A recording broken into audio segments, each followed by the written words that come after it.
So what was so clever about this type of con was that he didn't need the money. He was a billionaire. But unfortunately, it was all fake. It was all, I call it immersive theater.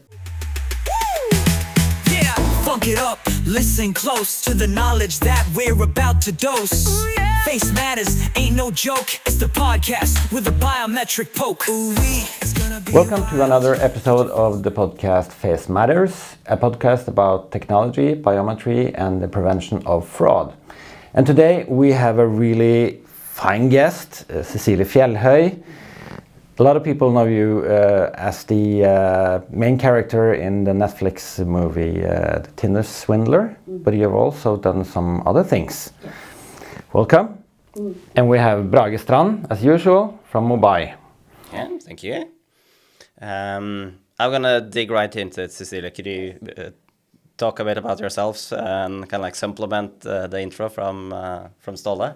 Well, after the Tinder Swindler and you become known as the victim, I really wanted just to stand up, and I just saw the bigger issue that we had here.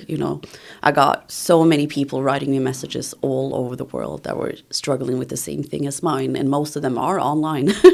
Most people don't meet their scammers in real life, but the methods were so similar. So I started to become an advocate, activist, doing talks around the world, partnerships with MasterCard, because I believe the big players need to take a bigger role in this. We need them with us if we're going to change anything. Coming up with a book in August called Swindled Never After. So, so it's kind of like a self-help book for people, but I think as well, it can be very beneficial for the police to read about, why are we doing what we're doing when we're in this type of horrible situation. Why are we continuing to give money or do as the fraudsters saying when, the red flags are just glowing at us? And I think hopefully it can really just help a lot of people. So that is what I'm doing. I co-founded Lovesed, which is an organization for romance fraud victims, because there are no organizations specifically for that crime type. And I think it's such a horrible and misunderstood crime. And you need special help when you get out of that, because it's not only the financials and the practicalities, but you need a lot of help from a mental health perspective and peer support and, be there for them to understand that this was not your fault. And for the listeners that haven't seen the Tinder Swindler, so you then were a victim of a romance fraud, as you said. So then one person kind of convinced you to transfer money, basically, and then how did it feel when you kind of like, okay, this is potentially a fraud? How did that kind of like feeling? In the end, you have to realize what's happened. No, I met this guy in person several times, and we became boyfriend, girlfriend. But he had this very high up job as a CEO of a diamond company, and he had a bodyguard and had a whole team around him. Traveling all the time. Traveling a lot in private jets. I saw all of it, so it wasn't only with me. I was on one private jet. Everyone thought that I was jetting around with him, but I didn't. But then he got into trouble, of course, and asked for a favor, and if he could travel safely, because he had enemies that was tracking him by the spend on his car, and asked, can I just borrow, do you have an Amex that I could borrow for just a couple of weeks, till the security situation is sorted. Yeah. So what was so clever about this type of con was that he didn't need the money. He was a billionaire. What is a private jet costing if you take it several times per week? You were like, okay, this guy has the money. It's about the security. Yeah. But unfortunately, it was all fake. It was all, I call it immersive theater that they put on around you. And it's so devastating when you realize afterwards what was real, what was fake. What about all the people I met? Yeah. What about his friends, business partners? Were they in on it? So how much of the entourage was kind of like informed or not, right? Yeah, because some people were used involuntarily, they just saw him as Simon Levi, that was his name, and saw him as the CEO and was just being so positive about him. Because they was like, okay, he's the great. It was a driver I talked to afterwards, and he was devastated that some of what he said made me feel more, that was like, oh my God, Simon is a great guy. He's nice to serve his staff. We all love that, and I was like, that is, so yeah, and in the end, I'd lost over £200,000 to him. So it's like a staggering amount of money too. And what was life-changing and destroying for me was that there were loans. It's not my money, so I had a lot of creditors hunting me to pay them back very quickly. And I did not have that money. Did you kind of like pay that in increments, or what was the kind of like? The issue is that it was like high consumer debt loans, you know, with 20% So it's all credit interest. cards, yeah. So it was maybe one invoice with maybe £1,500 or £1,000, and you have 9 of them. Yeah. So I was saying to them, like, I can't, you know, if I would have had rich parents, if I could have, like, of course I would have. But you know that you're just paying down it's just interest, and you're just paying down into a black hole. There was no point of just even starting, because I own my own flat in Oslo. Mm-hmm. I have a master's degree.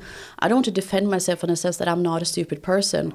But the reason why I didn't start to pay it down was I know this is no use. This is just me destroying.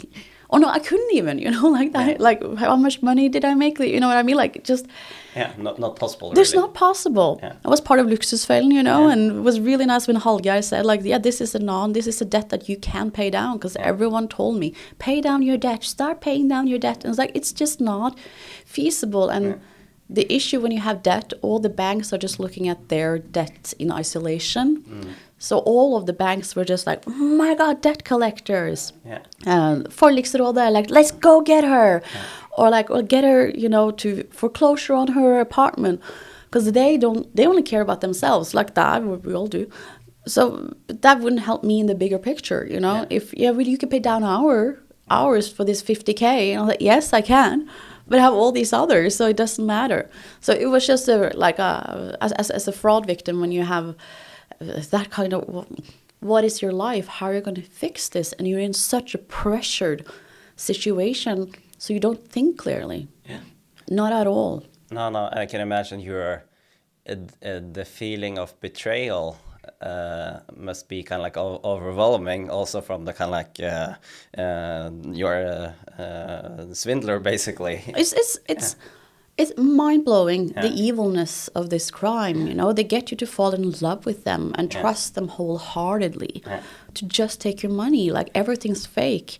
A lot of times, if you've been in a bad relationship, you know, and maybe cheated on, at least at the start it was real, you know, maybe they turned into this horrible human being, but some of those emotions were real. This is just like set up from the start to become your dream man or dream woman, you know.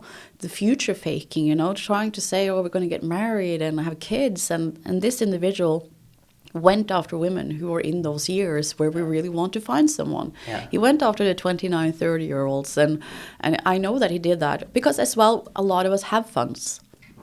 We have funds or we great credit that they can take advantage of. The younger you are, they don't. Yeah. So I think he was very meticulous, like with the net that he was throwing out. And that is what I'm trying to say. Like, mine is just a very small example of how more organized crime groups work, you know, when it comes to throwing that net out. Yeah.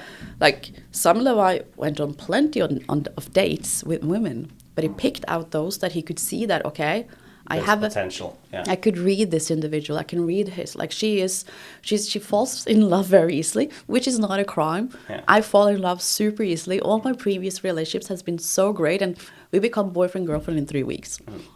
But they've been great men. So I think I was a prime victim because I was like, oh God, I love love.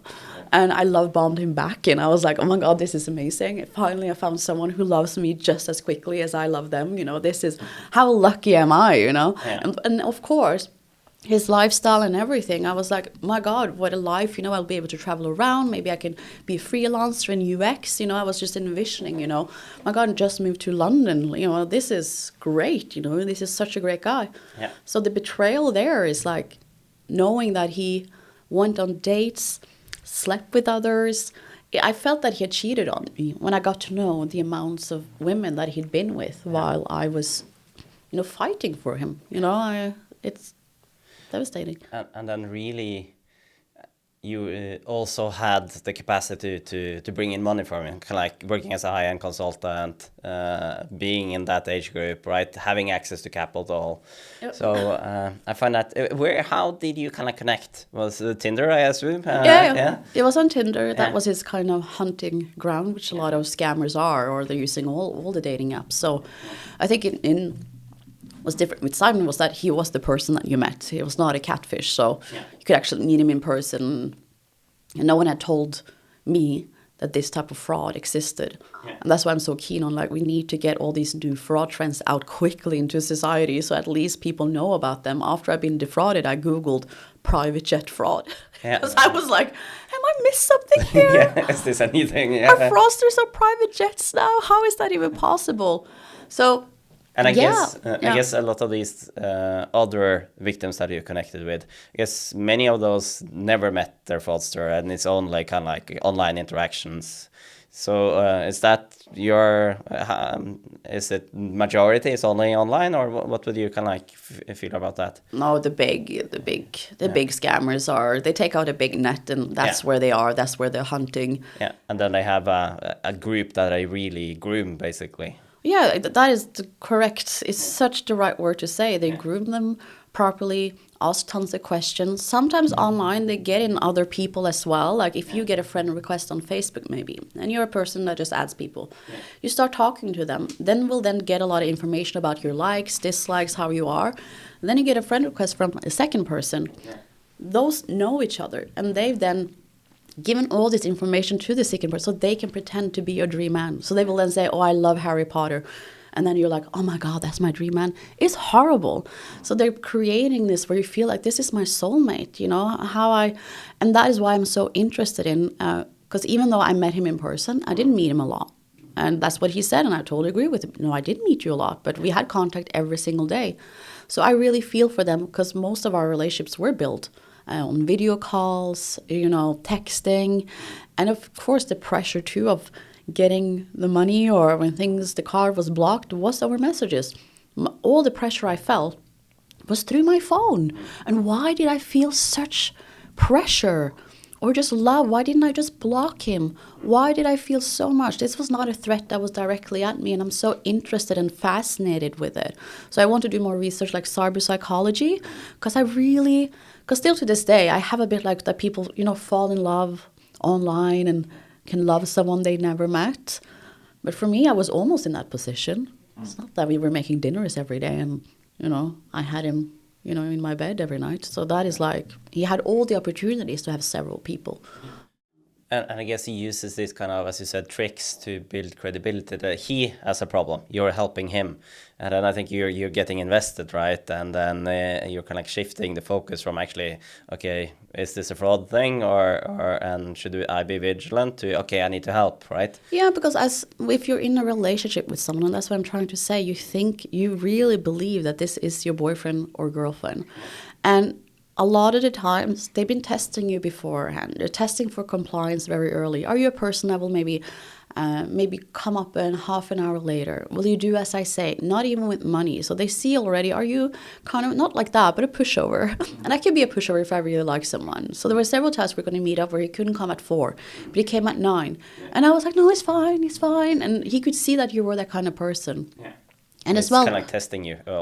It's really interesting when you look back on it. Yeah, he did that a lot. And I see that with other fraudsters, because I've seen, you know, messages from other fraudsters that they're very good at doing this. It's just to test, like, how much energy should I put into this victim or this client? They call them clients, which is disgusting, you know, it's disgusting.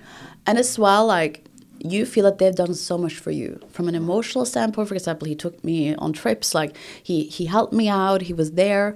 So I'm like, when then they ask you for help, it's very difficult then. And they already been vulnerable, you know, they trauma bonding with you to tell them about their issues.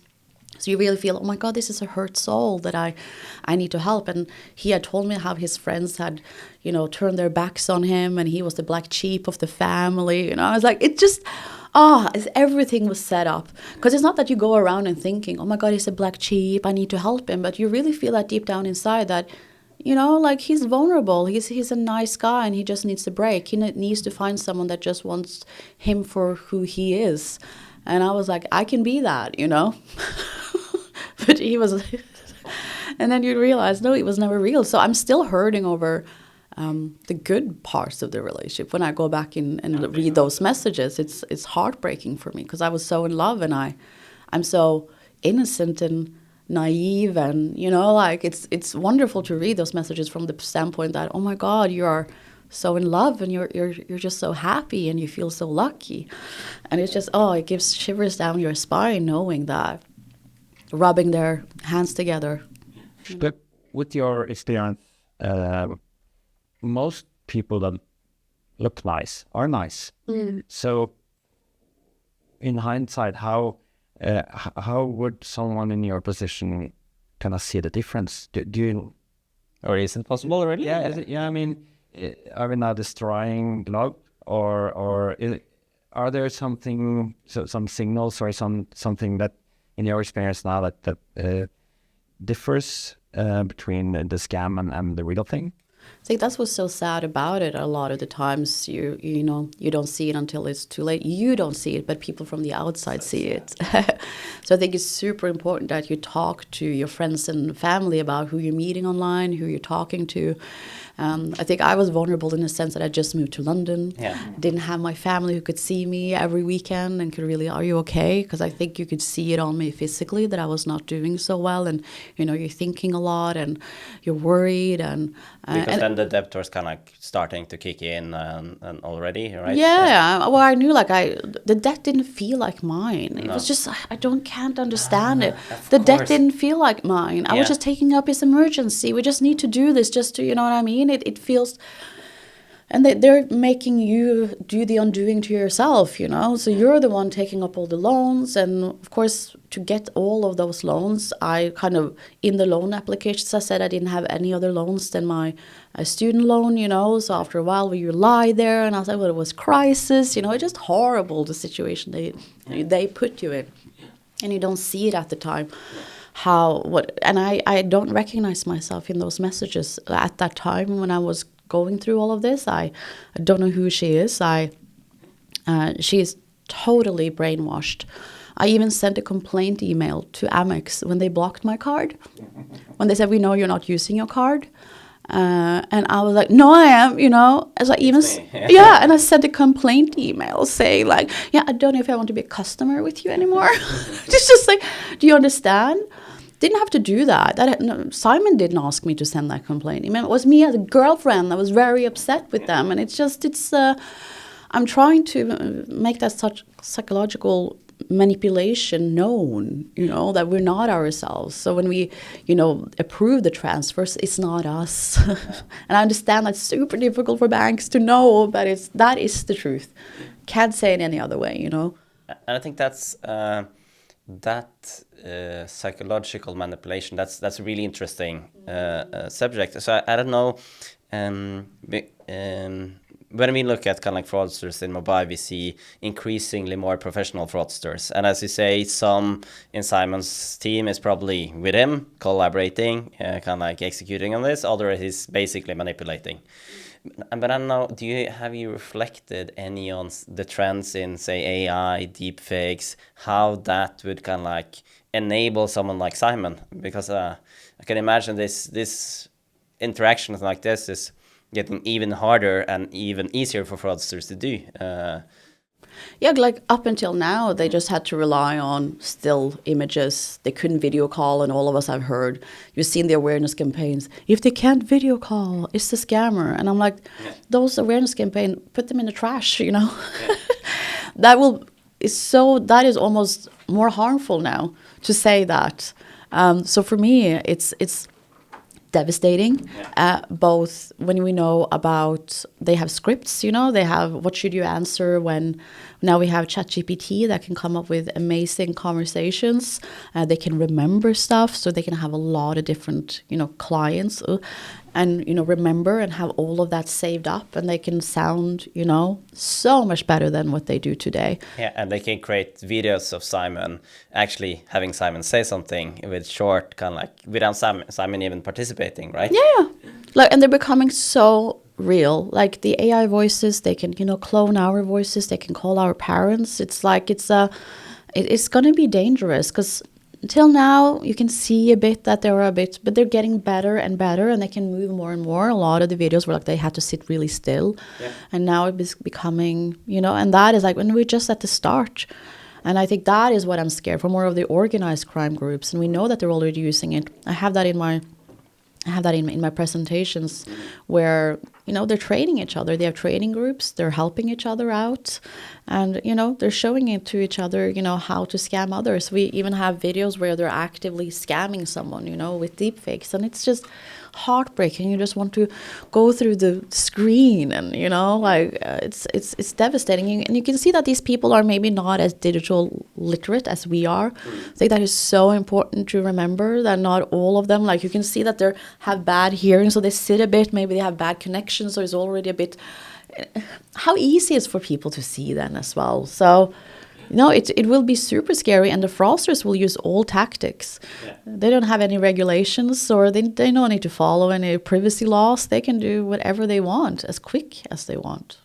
So it's scary times. And they're getting kind of an amazing toolbox. So, yeah. Yeah. But what I'm wanting, though, is that we can actually create some more online, publicly available tools that people can figure out if a video is a deepfake, if an audio is a deepfake. Better facial recognition softwares that are just not readily available. I think maybe the government should. I'm just trying to think who can have this available. It just breaks me because we have a lot of victims coming to us, to our organization. That is a tool for us that they send over. I talk to this individual, and then we have to use this open source, softwares are out there. And sometimes it gets that you have to pay for it. And a lot of people can't afford it. So you then need to have money to keep yourself secure.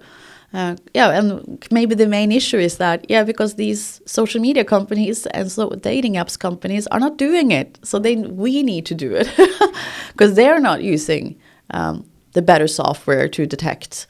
That's a topic I know you're really passionate about. Is what should the kind of dating apps, social media do?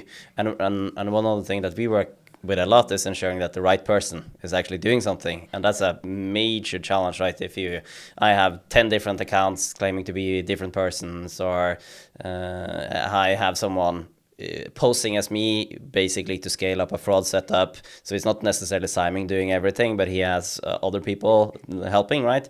And that should be things that, say, a dating app or a chatting app should actually be able to prevent if they want to.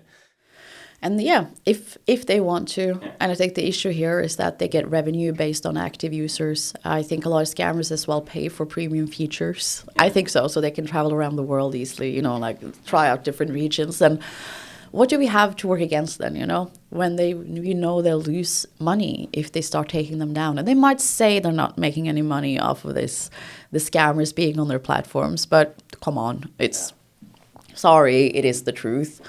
It pains me so much because I see so many fake profiles still out there, and we know that they are out hunting. TikTok is being used now too, They will use all avenues, to get a hold of people. And recovery scams are super, so re-victimization. If you've been a victim of something once and you're desperate, then someone comes, hi, I can get your money back, and then you spend money on that. It's just an evil, and they go after you, because they know that you're desperate. They know. So, and these are all on social media. They're all on dating apps, and it's and it's ad revenue or users, right? So it's both, and I think that is.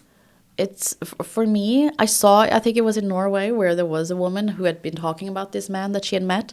They asked a representative of Tinder, and of course and then they said, well, she could have used reverse image search. And I'm sitting there well, why aren't you? Why aren't you? Before, you let these scammers be on your platforms. It's I think this is we need to take more of a holistic approach. Everyone is in their silos. Everyone is just worrying about themselves. And we need to be more selfless here and think of in a national interest or international interest. What is best in the grander scheme of things here? The future of trust online. You might get some ad revenue now in this year. What will happen in 2-3 years when people don't even want to use because everything's fake? You can't even trust anyone you meet in a meeting room. You can't trust if you sign something. You can't trust an ad. You can't trust anything just because they wanted that short term. We just want these ads here because we get paid for it.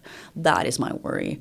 If we don't do anything right now, and that tech platforms understand the harm that is happening.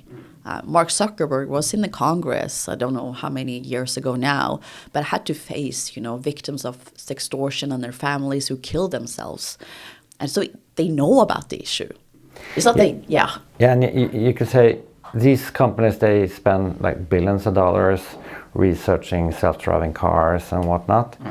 Maybe they could use a few of those millions at least on like cooperating with other platforms and other industries to try to reduce some of that problem. I have to say there were some news that came out of the UK a couple of days ago that they have signed now a collaboration deal with both then telcos, tech companies and banks there to share data. So it's going in the right direction. I'm really happy to see that they are on board. They have Meta, and they have the Match Group that is like the biggest with dating apps. I'm waiting to see some proper actions but at least something is being done and they're obligated and they're signing, these collaboration deals that at least we're hoping that something is going to happen. So there are movements. So I don't want to say everything's bad. It's just been much more difficult for me as a victim to get talking to them than talking to financial institutions and the police. And that is very telling.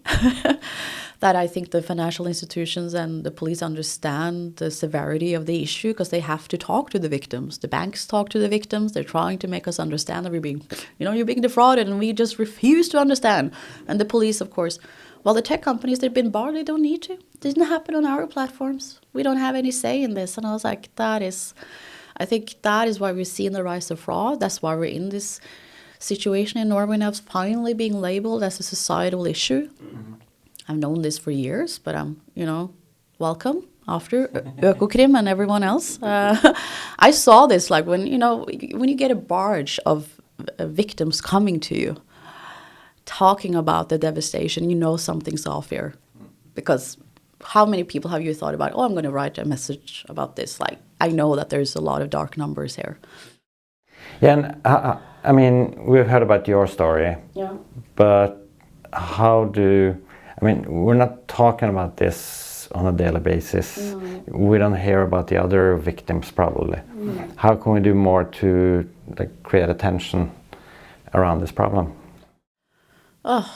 You have stories matter. I really saw with my story that it's like it still has legs. It's being Tinder swindled is a verb, and I love it. So I really believe that we need just more of these stories. And I think the UK banks have been amazing at highlighting. HSBC came out with a new romance fraud campaign where they talked about an online romance scams in a very beautiful way. So there are many just new ways of telling stories and new ways on showing what this actually is. They did another campaign where they were showing financial abuse. So that can be in proper relationships too. But for us, it is still abuse, financial abuse, where they were almost showing it as puppeteering. So they had these long strings to this human being who was out in London, just to show how it feels for us, that they're controlling us, that we don't control our finances anymore. They are telling us what to do and what to say. And it was it hit me because that's how it felt for me. And I wanted people to understand how it feels like. So that is one thing. I think awareness campaigns are still hugely important, but the awareness campaigns where it's just, think fraud.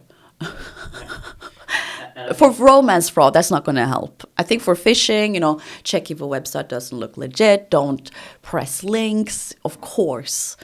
But there are some others and the devastation of them are much bigger. We need a different viewpoint. But I think the more people, more men, more male stories. I'm devastated at the lack of, men coming forward. This is not a women issue. Did you see the article today, actually? Sextortion in VG? Yeah. I'm going to mention it on stage. Yeah. Hugely important. Young men, meeting someone online, sending some, explicit pictures, nothing criminal in that. And again, they will be blamed. Why did you do that? No, stop it. That is not a crime. And then suddenly, I mean, we've had suicides over in the UK. It's, and of course, suicide attempts. That is maybe the biggest ones for young men. Yeah, and I think that's one you see very little. So I think that article was super great because it was so explicit on the extortion part and how that kind of like also feeds. And I was kind of like, I read it in this morning in the hotel before the conference, and then I was walking around naked in my hotel room thinking, okay, if I'm a fraudster, it's really easy to get kind of like compromising material on me if I want to.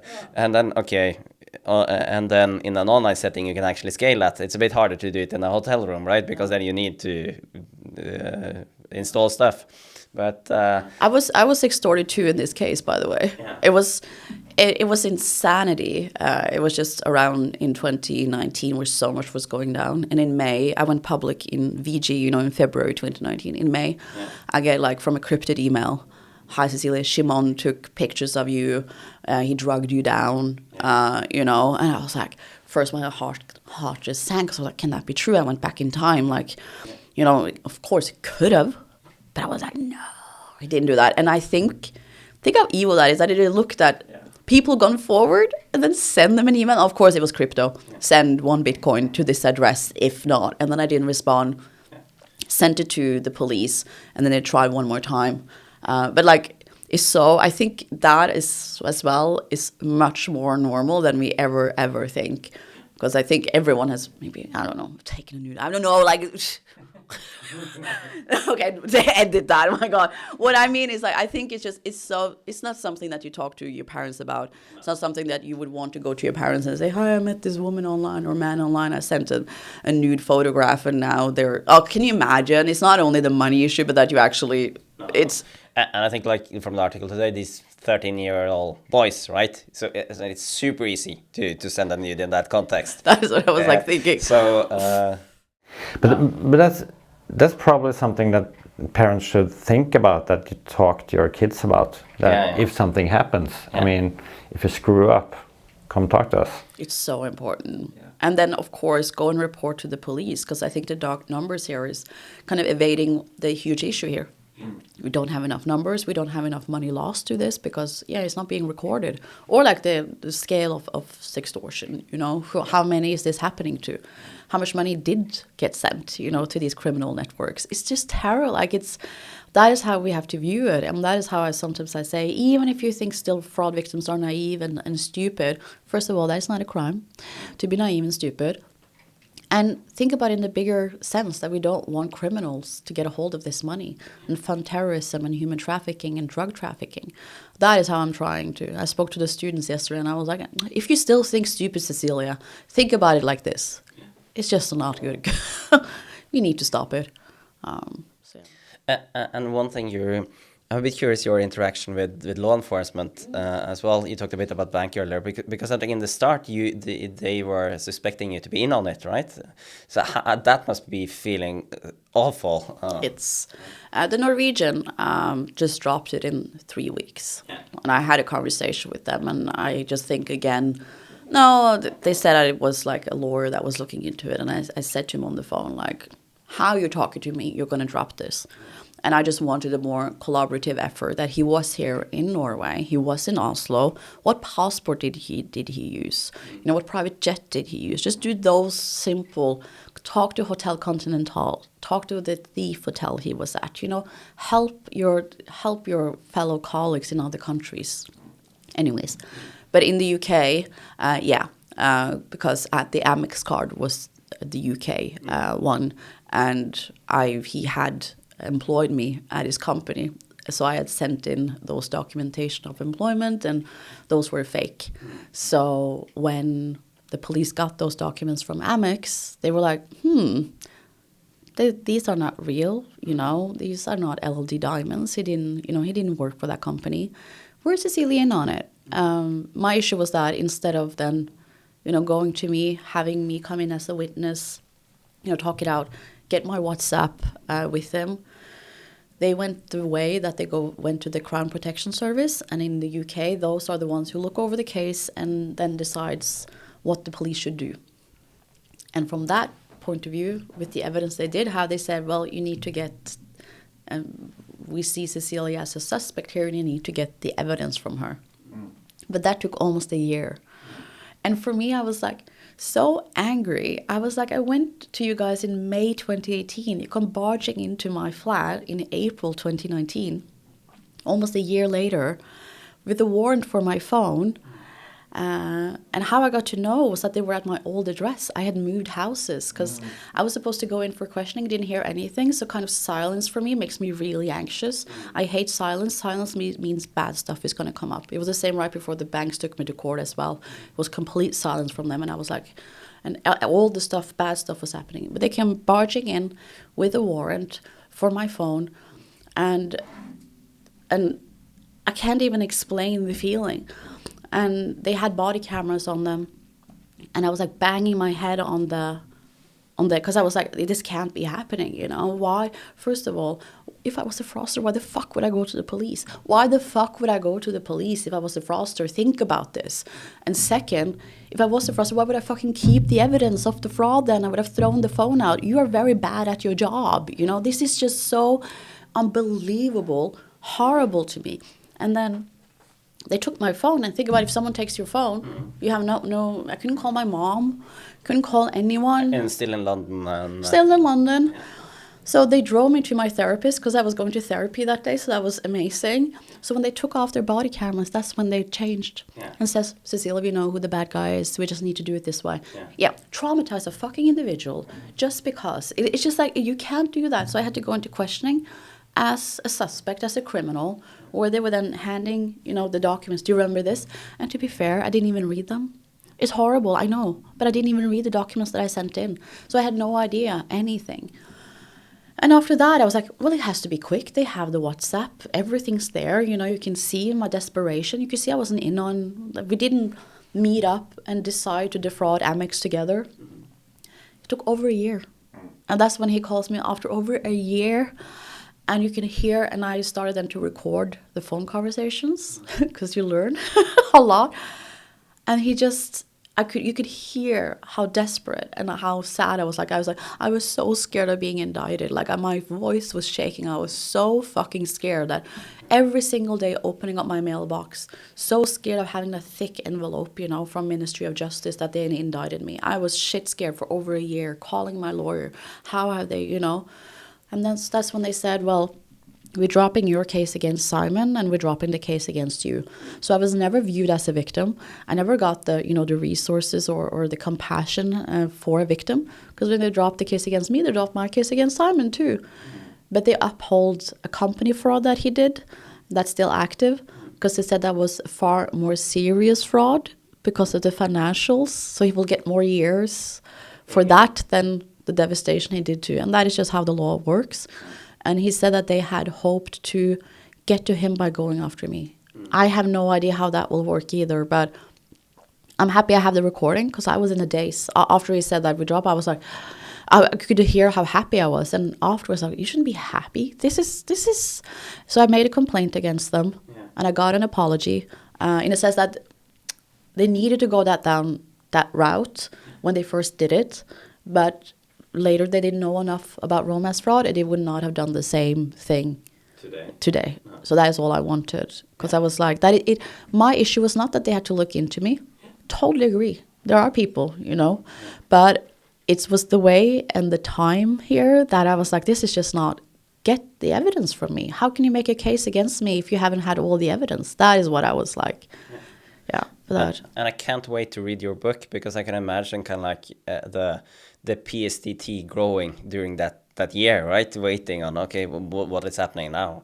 So, yeah, and I was a suspect while the banks took me to court too. So you can imagine how awful this was. It was a horrible, horrible time where I was like, but what, like, this upside down world?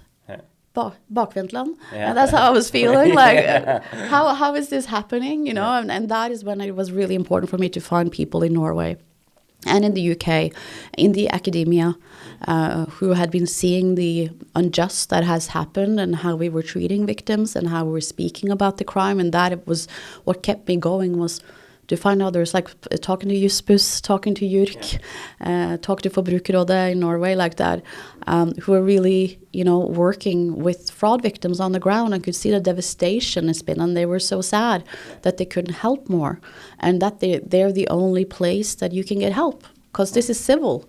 So you have no legal help, right? You know, you can't. You're bound to meet these people, the banks, by yourself, and defend yourself. It's impossible. That I think is we're gonna wrap up soon. Ståle is looking at the time. Yeah. But I think this is a really important area, because this is shifting now, right? The kind of like. In your case, we put a lot of responsibility as individual, right? And liability as well. And I think that's in Norway, that's been shifting, where the kind of like financial services providers have more liability for fraud. And I think that triggers some change, right? But I also see kind of like in the EU processes now, where you're kind of like discussing the same things for authorized payments, where it's kind of like going back and forth with this new directive. Either should the financial services and the telco have more liability, or should it be more on the individual? And these are really, I don't know, have you reflected on the kind of like differences in power? Because your voice is quite big now, but it kind of like it's a lot of individual people with a super low voice, right, that can't speak up. So it's really difficult, because, you know, lobbyism is so huge. Yeah. And we could even see that in the Online Safety Act that came in the UK, that are finally giving fines to tech companies if they have illegal ads and content on their platforms. But it was so watered down in the end. Very strong at the start, and in the end, it's great against children and online harm towards children, but fraud, when down to it. So that is what I know is going to happen. But at least for me, it's a step in the right direction. We're discussing it. Yeah. Before, it wasn't even a discussion, and victims weren't even talked about. It was a victimless crime, which is money being lost and boohoo. So at least that is better for me, understand, but it's at least. It's something better than we had before. That is like. Do you have any last advice for people that are the victims or think they might be victims of a fraud like this? Please talk to someone you know. I think that's the most important part. You need support. You need help, because there's a lot of things that you need to sort out afterwards, both with your mental health and maybe its practicalities. And if you don't have that support, Lovesett is there. That is why we created it, because I didn't want anyone to, you know, I had my support system, so I was very lucky, but I think about all the ones who only have us, and I want them to know that we're there for them. So we help them, you know, step by step, talk to them, help them what to do, send letters to the banks. So we're helping them. So that is what I want to say. And you are a victim. You are a victim of a crime. And that is so important to remember. A lot of people are asking, do you want to be called like a survivor or a victim? And I'm so happy and proud to be called a victim, because there were so many years I wasn't looked upon as one. So I wear that with pride, and I want people to understand that's what they are. And don't feel shame. Go and talk out about it, because we need more voices out there. Thanks a lot for sharing your story, Silje. Thank you. And that was another episode of the podcast Face Matters, and we'll see you guys soon. Tune in now to Face Matters, feel the spree.